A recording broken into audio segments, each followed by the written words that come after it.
Baxson görsən, haqq yolda gedənlərin sayı azdır, o yolda getməyə soyutma özü. O yolda get, inamla get. Elə bil ki, Allahın səndən başqa işi gücü yoxdur. Azan sənin azanındır, Bakın şəhərinin azanı yox. Bu azan mənə görə verilir, filan kəsə görə. Qiyamətdə belə görəcək, bax. Mənə görə azan verildi. Mənə görə filan hadisə baş verildi. Bu Ramazan ayı mənim Ramazan ayımdır, mənim üçün gəlib, şəxsən mənim üçün. Və tək mənim üzərimdədir hər şey. Baş qəhrəmanı mənəm bu yaradılış filminin. Hamı da belə düşünə bilər. Epizodik rolda heç kəs yoxdur. Hamı öz həyat əsərinin baş qəhrəmanıdır. Və Allahın nəzərində təkcə odur, başqaları yoxdur. Dində güclənməyin yolu ancaq müstəqil olmaqdır. Təsirə düşən adam inkişaf eləyə bilməz. Biri bir dənə söz atır ortaya, 1000 nəfər adam təkrar edir düşünmədən.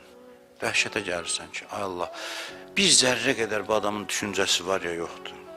Baxırsan, görürsən, bir dənə adı bəlli olmayan adam bir sözü atır ortaya, 100 dənə adı bəlli olan adam onun sözünü təkrar edir. Allah o vaxtacan təxirə salacaq zuhuru ki, müstəqil adamlar az da olsa formalarsın. Belə cəmiyyət imam başı kəsən cəmiyyətdir. Asıl adamlar, ancaq ictimai rəylə oturub duran adamlar, bu kimi adamlar heç vaxt heç yerə çata bilməz. Birdən mənə gülərlər, məsxərə eləyərlər. Bəziləri bunun qorxusundan din əməl eləmir ki, mənə qohumlar nə deyər? Və yaxud da bir söz deyim sizə, bir fikirlə razıdır, qorxur yazmağa. Bir dənə like qoymağa qorxur ki, mənə də adımı qoşarlar ora, nə işimə qalıb mən. Sosial şəbəkə bunun üçündür. Adam bilir ki, kim müstəqildir, kim yox. Bəzi adam var ki, prinsipial, ardıcıl, ağıllı mövqeyi var, yazır, mövqeyini bildir və lazımdır da sosial şəbəkədən istifadəyə təşviq edirəm mən gənclərimizi. Çox vacib məsələdir.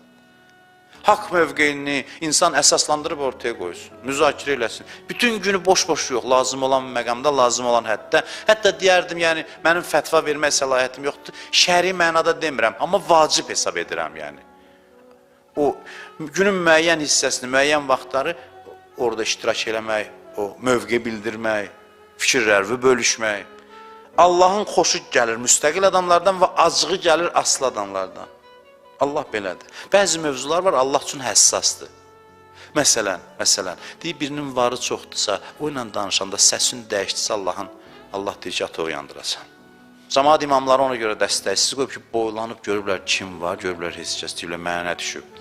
Təsəvvür edirsiniz, bu xüsusiyyət gəlib imam qatil olub.